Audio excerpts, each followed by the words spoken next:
Hey, what's up, everyone? Drew back here, Drewber Life. Just giving a little update on last night, how it went for me. Um, yeah, let's get into it. Yes, and out the gate, if you want to hear more, um, or got any comments, questions, hit me up in the comment section, and then yeah, like and subscribe, uh, get notified when I'm posting new videos. I try to post them daily. Anyways, yeah, just like, subscribe, and so I can grow the channel and just be more prevalent here on YouTube. So, anyways, last night I drove for about 7 hours. I made like about $150. So, didn't quite meet my $25 an hour goal that I like to have. I did meet the dollar a mile goal that I also like to have. Like I've said in previous videos, kind of my metric of a good night is if I made at least $25 an hour and a dollar per mile. So if I've made $25 an hour and a dollar per mile, that to me is a pretty good night. Didn't quite hit the $25 an hour mark last night.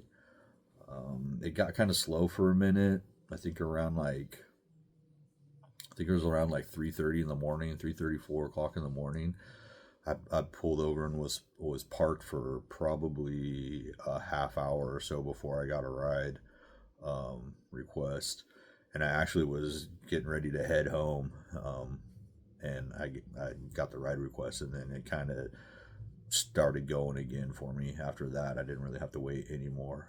After that, so that might have been kind of the reason the timeline wasn't quite as at the mark that I wanted it to be. So I kind of take that into consideration too. So it wasn't like the worst night ever. But yeah, I just didn't really hit the $25 an hour mark. So pretty good night. It was kind of weird too because yesterday was super nice out. It was hot and sunny, and then like around, I don't know, maybe like 2 o'clock in the morning or so, um, it got super foggy in places, and so yeah, it was kind of weird. It was got hella foggy out. Um, so the other thing I wanted to bring up was I got an offer for a ride last night, and it was down to Corvallis, and I didn't know that when I accepted it. It was just said it was an hour and a half away, so I'm thinking, that's going to be pretty good money. Um, then I accepted the ride, and the person called me, and so I answered it and started talking to them, and they told me that they had forgotten something at their friend's house that they needed for school, and wanted me to bring a package to them um, in Corvallis, so that they wouldn't have to drive up to Portland and then drive back to get it. And when they were telling me this story, they kind of changed up the package. It went from like a package to papers to like an item. And so I was kind of little leery while I was talking to the person about it. And then once they said it was in Corvallis too, I was kind of like, dude, that's an hour and a half away at least. And then I'm going to have to drive an hour and a half back. If no one wants a ride back to Portland or this way from Corvallis, then I'm basically going to have to eat that hour and a half back in time and gas. and all of that. So, and the chances of someone wanting to ride back from Corvallis to Portland at 3 o'clock in the morning were probably pretty slim. Um, so after I got off the phone with the person, I sat there and thought about it for a minute, and kind of the red flags that came up in my mind as I was thinking about it was, a I didn't know what I would be transporting, and it didn't sound like, from what the guy said, that it was what he was saying. Like I said, he's changed up the story a few times, and there was kind of discrepancy in what he was saying I was going to be taking and why. And so that was a red flag to me. The second thing was, like, it could be drugs, it could be, who knows, anything illegal. Then if I get pulled over, for whatever reason, now I'm liable because I have this package with me. Um, and then the other thing was, it just didn't. After I thought about it for a minute, it didn't really seem worth it to me, also, and so I ended up canceling the ride and not doing it. And I thought about it a few times afterwards, and I was like, I just had a gut feeling, like a feeling that something wasn't right with this trip, and so I felt pretty good about canceling that trip. Fast forward to today, and Uber sent me a message saying there's a scam against elderly people, transporting money, in boxes to places. Now I don't know exactly. They didn't really explain what the scam was or how it was targeting elderly people. Um, but after seeing that and looking back at the incident last night, I almost feel like that's what it was. So I probably dodged a bullet. Just anyone be out there that's an Uber driver. Like I said, I don't know for a fact that that's what this particular incident was. If it was a scam, if it was the scam that Uber was warning me about. But for everyone out there that's a Uber driver, and if you come across a similar situation, I would say just trust your gut feelings. If it doesn't feel right to you, don't accept it. Or if you've already accepted, just cancel it. I mean, you know, you can get back your negative mark for canceling a ride. Um, you can't get back, if you get in trouble for transporting something that's illegal or put you into a dangerous situation. So I would just be, super aware of that. I'm sure if you are an Uber driver, I'm sure Uber sent you that same warning. Maybe not. Maybe it's only going on in certain areas. I'm not quite sure. But it did seem kind of coincidental that that happened last night, and it was real similar to what the warning was describing. And then they sent me a warning today about this scam that's going on. So I just want everyone to be aware out there that, potentially, yeah, there's a scam, and potentially I may have encountered it last night and dodged that so-called bullet. So yeah, everyone just be aware out there. Be careful. Again, you know, we got strangers in our cars. We don't know like what they've been doing prior to, getting into the car. And most people, there's nothing really to be worried about. There's normal people trying to get from point A to point B. But here in Portland, we do have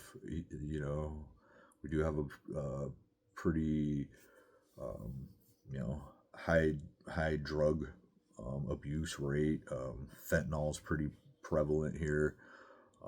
Heroin, um, yeah, obviously alcohol, and any of the other illicit drugs, methamphetamines, crack, uh, all the above. People abuse here, and so just being aware of people and your surroundings is probably the best tip I could give a Uber driver, whether they're old or new. Whether you're a vet, been driving Uber for a while and know the ins and outs, or someone that's just started driving and has just turned on the app and trying to figure things out in your city. Yeah, just be aware of people getting into your car, and if you have a gut feeling or something doesn't sit right with you, act on that instinct and not the instinct of, oh, that's just me being paranoid, or oh, that's just this or that. I would go with your gut feeling, because 9 out of 10 times it's probably going to be right, and even if it isn't, you're not really hurting yourself by following your gut.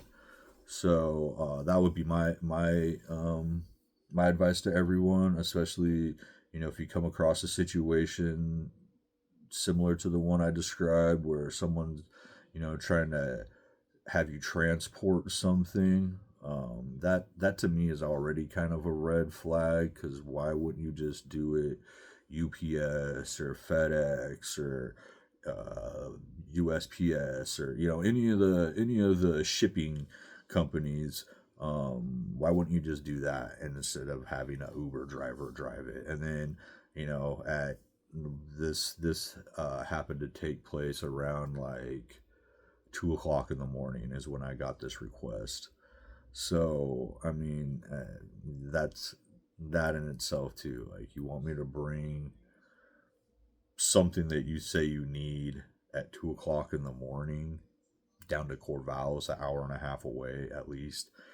Um, yeah, that seems kind of suspect already. And I was kind of like, after because when I initially accepted the ride, I thought I was picking someone up, and I didn't know I was going to Corvallis. It doesn't say where you're going. So I figured, maybe it was somewhere.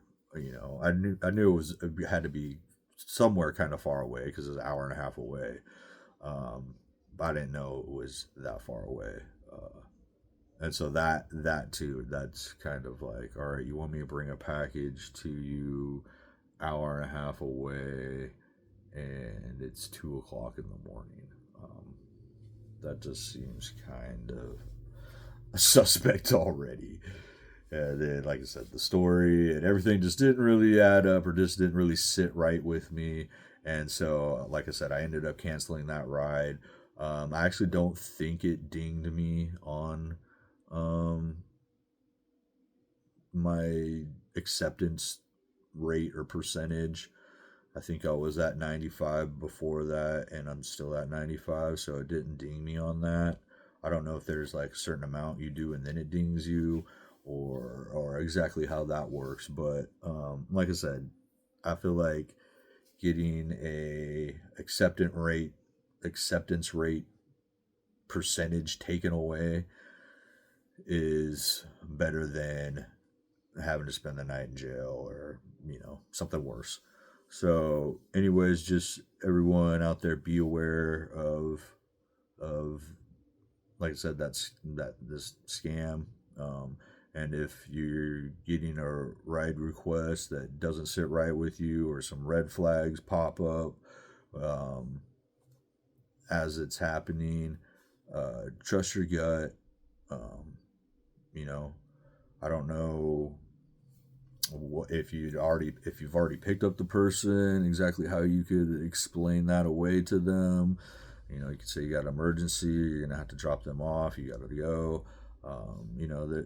That, or if it comes to, you're going to pick up this person and it ends up being a package, You could just cancel a ride right then. You know, they might get upset. They might, you know, they might say something to you, but again, I would rather just have someone cuss me out, be upset with me than I have, you know, a stranger that I have, you know, no, no, you know, ties to. You know, it doesn't matter to me one way or other. You know, and vice versa. They can be mad at me that I'm not taking their package at, you know, 2 a.m. to Corvallis for them. You know, so yeah, that's just kind of my tip and um, my story from last night. Other than that, last night was pretty chill. Didn't have any real crazy um, passengers or riders. Had a family going to Mexico. tried to get them to take me with them. That didn't happen. So I didn't get to get my free trip to Mexico last night. I was a little bummed about that. But you know, that's kind of one of the uh, I don't know, bad things about Uber. You take people to the airport all the time, and always going to, you know, these cool places, and you're the person driving them there. So yeah, it's I always tease the people, you know, if they're going to Mexico or, you know, out of the country, or, you know, to Hawaii or something like that. I'm always teasing them like, "Oh, you got a ticket for me? Or where's my ticket? Where am I gonna sit? What seat am I sitting at? Do I got a window or an aisle seat?" You know, and usually if you joke around with people like that too, they're more apt to give you a tip also. And that's another, that just reminded me too. That's another thing I was gonna talk about and bring up. Um, Me personally, for the most part, you know, I'll engage people when they come into my car. You know, I'll greet them, hello, you know, you know, say their name just to make sure I've got the right, you know, the right person in the right car. I'll introduce myself. Hey, I'm Drew. You know, so they know who I am. If they need to ask me something or something, it's not like, "Hey, driver." You know, even though that does sometimes still happen, at least they know my name, and it makes it a little bit more personal. You know, at least to that degree. It's not like, you know, so I'm getting in some stranger's car and giving some stranger a ride, even though that is what is happening. At least there's that little, you know, window or sliver of like a personability that, you know, like, okay, um, we're acknowledging each other. Um, and then, you know, usually past that point, if people seem like they want to talk, you know, I'll ask them how their day's going or how their night's going. And, you know, if they want to talk and that kind of sparks a conversation, then I'll sit there and talk and bullshit with them, you know, the whole ride. Other times, you know, it seems like they don't really want to engage or talk. They're just getting off of work, or they're going to work. They've just woken up, you know, it's 4 o'clock in the morning. They're going to work. You know, I know me personally, I'm not probably really trying to talk to anyone, especially a stranger that's driving me to work, you know, about anything that's going on. You know, I'm trying to wake up and get, you know, kind of get into a working mind frame. So you know, I get that too. And so yeah, it's just kind of gauging your audience, you know, so to speak. um, but I have noticed, you know, over the past few months, the more I engage with people and have conversations with them, the more apt I am to get a tip from them. And you know, it's not necessarily that I'm like trying to get a tip from every single person, because I know, you know, people have, you know, different struggles in life. Like, you know, you don't have a car, you're Ubering. You know, some people are using their last whatever money to get to work so they can make money to, you know, to do stuff. So, you know, just to give someone a tip because they're driving you, you know, is not necessarily necessary. So, and usually, a tip in my mind is when someone does something extra, or you feel like, you have a friendly connection with someone, let's say, like, for an example, you're an artist and I'm an artist and we start talking about art. Um, if that happens, I feel like people are more apt to be like, oh, okay, that person was nice. This was I enjoyed the conversation during the ride. Um, I'll go ahead and give them, a couple bucks or whatever the tip may be. Um, so it's not, like I said, it's not that I'm like chasing tips, but obviously more money is better, and everyone's driving to make money. So obviously we want tips. And I've noticed that if you engage with people more, um, the more apt they are to give you a tip. So that would be another piece of advice I would give to new Uber drivers, or even old, old. I keep saying old, like people that have been driving for Uber. Um, that maybe if you're like seeing that you're not getting as much tips as usual, or you're kind of uh, yeah, not seeing as many tips or as high tips. Maybe try that strategy out a little bit more, to where you're trying to engage with people more often. And I wouldn't go to the point to where you are like forcing a conversation, because that's probably going to do the opposite for you. They're probably not going to want to tip you. And if you come up as a ride later on down the road, probably might not want to pick you either. So that goes the other way too. Don't be forceful in your conversations and things like that. Like I said, you got to kind of read the room and kind of read your audience. Uh, but yeah, that would be, like I said, that just popped into my mind, um, as another piece of advice or a tip for Uber drivers out there. Um, I feel like the more that you engage with the rider, the more likely they are to give you a tip. So that's probably all that I got for tonight. I'm gonna go out here in a little bit, drive again tonight, and see what I can make tonight, and I'll share with everyone tomorrow, what's going on with that. Um, so yeah, a quick update. I did get my fiance approved with the USCIS. So now we're waiting for them to send us a new case number, and once we get that case number, then she will have to make appointments to go talk to uh, people at the embassy there in Nairobi.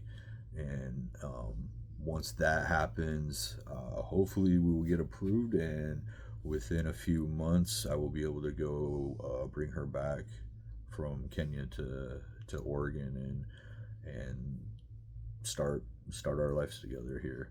So yeah, if anyone's got any questions or comments about um, USCIS or K1 visa, um, I'd be more than happy to answer those too. I know this is kind of my Uber channel, but I do have some experience with that, since I just have been going through the process, and I'm in the next kind of step or phase of it. So yeah, let me know down in the comments section if anyone has any questions or comments about that. And then also in the comments section, like I've been saying at the ends of my videos, let me know about any interesting riders that you've experienced during Uber trips, um, or any crazy scenarios that you've encountered, or if you have any tips for fellow riders. I'd be more happy to, post those and say, hey, Joe said this at whatever channel, this is a tip for Uber drivers. So yeah, like I said at the beginning of the video, like and subscribe this. I'll be putting out more videos, and hopefully everyone is doing all right, and is got positive energy.